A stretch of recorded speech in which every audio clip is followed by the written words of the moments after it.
शुरू अल्लाह के नाम से जो बड़ा मेहरबान निहायत रहम वाला है। मोहब्बतें इलाही इंसान को बचा लेती है। अमेरिका में एक नौजवान कलिमा गो मुसलमान था। दफ्तर में काम करता था।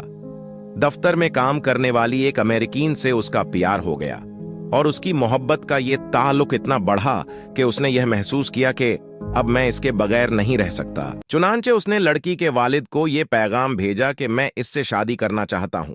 उसके वालिद ने कहा कि हमारी कंडीशन है कि हम ईसाई हैं, आपको अपना दीन छोड़कर ईसाई धर्म कबूल करना पड़ेगा, वालिदैन से ताल्लुक छोड़ना पड़ेगा, आप अपना मुल्क वापस नहीं जाया करेंगे, जिस फैमिली में आप रहते हैं उससे आप नहीं मिला करेंगे। अगर आप यह सब शर्तें पूरी करते हैं तो हम अपनी बेटी की शादी आपसे कर देंगे। ये अपने प्यार में इस तरह पागल हो गया था कि अल्लाह के उस बंदे ने तमाम शराइत कबूल कर लिए। माँ बाप से रिश्ता खत्म दोस्त, वो अहबाब से रिश्ता खत्म, मुल्क से रिश्ता खत्म, और जिस कम्युनिटी में रहता था उन सब से रिश्ता खत्म, यहां तक कि ईसाई बनकर ईसाइयों के माहौल में जिंदगी गुजारने लगा। और उसने उस लड़की से शादी कर ली। मुसलमान बड़े परेशान, कभी कभी वो उसको तलाश करने की कोशिश करते, मगर यह उनसे मिलने से भी घबराया करता। कभी कहीं किसी को देख लेता था तो दूर कतरा जाता था। बिलाखिर थक गए। किसी ने कहा कि उसके दिल पर मोहर लग गई, किसी ने कहा कि मुरत्तद हो गया, किसी ने कहा कि उसने जहन्नम खरीद ली, और किसी ने कहा उसने बड़ा महंगा सौदा खरीदा। हर एक की अपनी अपनी बातें थीं। 3-4 साल इसी हाल में गुजर गए, यहां तक कि दोस्त वो अहबाब सबकी याददाश्त से भी निकलने लगा। भूली बिसरी चीज बनता चला गया। एक दिन जब मस्जिद के इमाम साहब ने फज्र की नमाज के लिए दरवाजा खोला तो देखा कि यह नौजवान आया और उसने वजू किया और मस्जिद में नमाज के सफ में जाकर बैठ गया। इमाम साहब बड़े हैरान हुए कि उनके लिए तो यह बड़ी अजीब थी। खौर नमाज पढ़ाई और उसके बाद उससे सलाम किया। फिर उसको लेकर अपने कमरे में गए और मोहब्बत प्यार से जरा पूछा कि आज बड़े दिनों के बाद आपकी जियारत नसीब हुई। उस वक्त उसने अपनी तमाम हालत बताई कि मैंने उस लड़की की मोहब्बत में अपना सब कुछ कुर्बान कर दिया, बहुत कुछ मैंने अपना जाया कर दिया। लेकिन जिस घर में मैं रहता था, मेरे उस घर में अल्लाह का कुरान पाक रखा होता था। मैं जब कभी आता जाता था तो मेरी नजर उस कलाम पाक पर पड़ती थी। मैं अपने दिल में सोचता कि यह मेरे मौला का कलाम है, ये मेरे अल्लाह का कुरान है और मेरे घर में मौजूद है। मैं अपने नफस को मलामत करता था।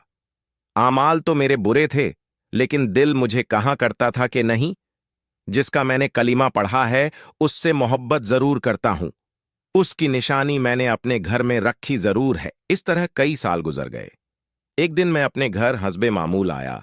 मैंने गुजरते हुए उस जगह पर नजर डाली तो मुझे कुरान शरीफ नजर नहीं आया। मैंने अपनी बीवी से कहा कि यहां एक किताब हुआ करती थी, वह कहाँ है?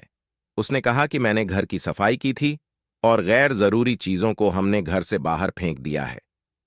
मैंने पूछा, उस किताब को भी? उसने कहा, जी हां, उस किताब को भी बाहर फेंक दिया है। ये वहां से वापस गया और कूड़े फेंकने की जगह से उस किताब को उठाकर ले आया। जब लड़की ने देखा कि ये उस किताब का बहुत ज्यादा एहसास कर रहा है तो वो भी एहसास करने लगी कि आखिर वजह किया है। उसने कहा, बस मैं इस किताब को रखना चाहता हूं। उस लड़की ने जब देखा कि ये किताब अराबी में है तो उसने कहा कि हां, कोई ना कोई इसका ताल्लुक इस्लाम से जरूर है।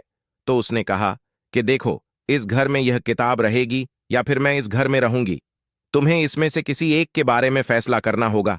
वह कहने लगा कि जब उस लड़की ने मुझे यह कहा तो मेरे लिए यह जिंदगी का अजीब वक्त था। मैंने अपने दिल से पूछा कि तूने अपनी ख्वाहिशात की तकमील के लिए वह कुछ कर लिया जो तुझे नहीं करना चाहिए था। आज तेरा रिश्ता परवरदिगार से हमेशा के लिए टूट जाएगा। अब तू फैसला कर ले, अब तू अपने परवरदिगार के साथ रहना चाहता या फिर उस लड़की के साथ। जब मैंने दिल से यह पूछा तो दिल से एक आवाज आई कि नहीं, मैं अपने अल्लाह से कभी भी कटना नहीं चाहता। मैंने लड़की को तलाक दे दी और मैंने दोबारा कलिमा पढ़ा और अब मैं हमेशा के लिए पक्का मुसलमान बन चुका हूं। इसीलिए कहता है कि मोहब्बतें इलाही इंसान को बचा लेती हैं। सोचिए, इतने गाफिल मुसलमान के दिल में भी अल्लाह रब्बुल इज्जत की मोहब्बत का बीज मौजूद रहता है।